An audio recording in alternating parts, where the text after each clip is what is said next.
Hello, my name is Martin Thompson, and I'm the Director of Admissions at St Edmund's College, Cambridge. And I'm here to talk to you a little bit about how to make a competitive applicant if you're a mature student looking to apply for an undergraduate course at Cambridge. There are three elements to making a competitive application. So firstly, it's to be suitably qualified. Secondly, is to be interested in what we have to offer here. And thirdly, it's to have the potential to do really, really well and to really thrive in the academic environment that we offer at Cambridge and here at St Edmund's. So firstly, and probably most importantly, to me as an admissions tutor, it's for you to be suitably qualified. This means you either already hold or are currently studying for qualifications which meet our entrance requirements. Now, there are a range of different ways of doing that, and I'll talk about them on the next slide. But if you are not in possession or studying towards qualifications that meet the entrance requirements on the university website or on the college website, I'm afraid we won't be able to take your application further, and that you would need to enrol on such a course in order to be considered. Suitable qualifications are both recent and relevant. So recent means within the last 2 or 3 years, although the more recent the better, really. If you're a recent graduate, recently completed a level 3 course, that's fantastic. Similarly, if you're currently studying a course, that's fantastic as well. A number of our students will come on 1-year courses, and we have a later application deadline to some arts, humanities, and social sciences subjects, specifically tailored to students who are on a 1-year course and would otherwise find it difficult to have the right evidence and support of their referees to meet the October deadline. And a relevant course depends on the course you're applying for, but do bear in mind there are differences by courses. So, for example, access courses are really great for arts, humanities, social sciences, and psychology, but they're not considered sufficient to apply for our science courses or medicine or veterinary medicine. The main way I'd assess suitable qualifications would be looking at your UCAS form for completed and predicted grades, and we'd also look at your transcript as well. So if you've done any course that gives you a transcript, please make sure that's submitted to the college as part of your application. So either as part of the additional Cambridge questionnaire or emailed into the admissions office separately.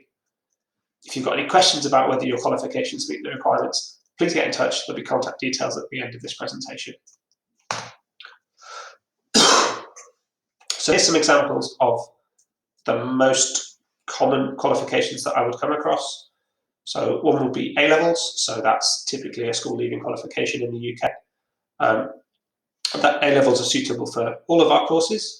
Typical offer levels are between 1 A-star and 2 A's, and 2 A-stars and an A. See the course pages for more information. There's the access course, which is often available through further education colleges and is a really great route into university for mature students in particular. And like I've said, that's great for arts, humanities, and social sciences and psychology, but is not good enough preparation to come to Cambridge on its own in the sciences.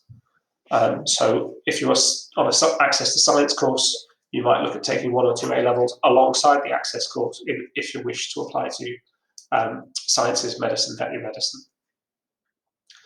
There's also qualifications, the Cert HE, which is 120 credits at level 4. That can be done through the Open University, through Cambridge's Institute of Continuing Education, Oxford Continuing Education, Birkbeck College, a whole range of different places will get you there, or even taking different modules and credits from different providers and adding them up together to be the equivalent of A-levels or the equivalent of the first year of a university course. I should say, however, that applicants who don't already have a degree must begin our courses from the beginning. You won't be able to transfer credit into Cambridge. This is just in terms of meeting our entrance requirements. Foundation years are also great preparation for our courses. What's covered on a foundation year does differ though, so please do get in touch to have a conversation about it with me before applying. I'll be running one-on-one drop-in sessions all day on the 8th and 9th of July as part of the University Open Days. You won't need to book or register in advance, just come and see me then. Some study at university is also great. That might be you're coming to do a second degree, Or it might be that you've started a course and weren't able to continue it, and now you want to start again from the start of year 1 at Cambridge. In some certain circumstances, we can consider applicants from students enrolled at other universities, but we wouldn't typically encourage students to do that. Students who are already registered elsewhere in the UK to study a degree aren't generally considered by the University of Cambridge, and similarly, I won't consider anyone who's studying medicine anywhere in the world who wants to come here to study medicine. But if you are somewhere else in the UK or studying internationally and want to apply to study at St Edmunds, please do get in touch. I'd be happy to have a further conversation with you about that. And lastly, just watch out that some of our courses, particularly maths, have additional requirements. So for maths, we'd ask you to sit STEP, which is an additional maths test, take at the same time as A-levels, and it's kind of one step more difficult than A-levels would be. You don't need to have sat STEP before you apply. It will be part of any offer conditions, but it's worth making sure you're aware of it, looking into it and making preparation. So the second aspect is to be interested in what we offer. So that's our courses and the way we teach them. When you look at our courses, be sure to dig into what is and isn't included, because what's in a course called English, for example, might be different from one university to another. And a candidate that says they're really passionate and enthusiastic about 20th century literature might not enjoy a first year which is lots and lots of Shakespeare and Chaucer and has very little, if any, 20th century literature on it. So do make sure you're aware of what is and isn't included in our options. Our way we structure our science courses is also slightly different. So we do all of sciences under one course called Natural Sciences, in which students study 3 experimental sciences and a maths option in the first year. 3 of the different options can include different biological courses. That's fine, that's the course I took.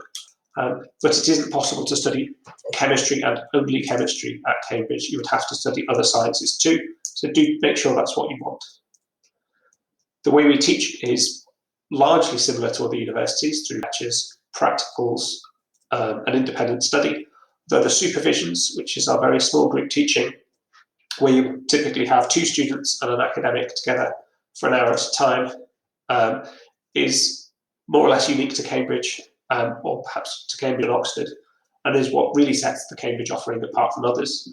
That style of teaching isn't for everybody, and that's one of the things we'd assess as part of the interview, but just think about whether that's something you think would work for you. The other difference is that our terms are quite short, they're only 8 weeks long, which can make for quite an intense workload at times.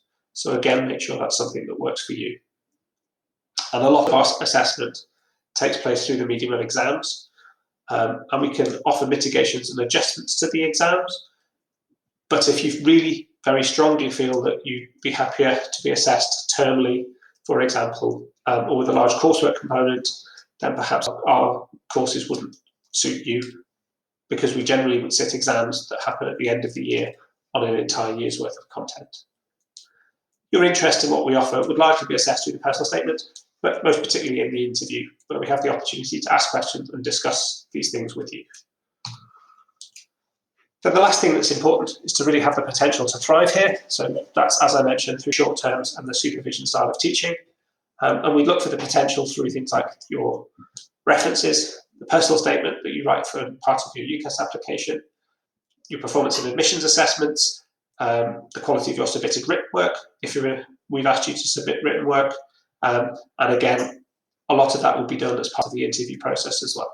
So that's really assessing your kind of academic skills. So have you got academic skills that would be suitable to our course and how we teach it from what you've studied before?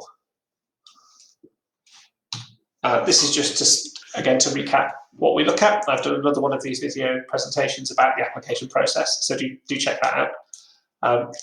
But our philosophy is to gather as much information about you as possible and assess it in a holistic manner all at the same time. So there's no particular weighting. You don't need to be excellent in every single aspect of this. There could be strengths in one area could offset weaknesses in another, for example. So prior attainment, for example, is something that worries mature students. But as I've explained, we're more interested in your recent and relevant things. We're not going to spend very long at all looking at GCSE exams when you were 16 if you're a mature student applying it at 23. If you have any questions, please get in touch with the admissions office, check out our website, or like I say, I'll be on whereby.com/St Edmunds on the 8th and 9th of July 2021 as part of the University Open Days.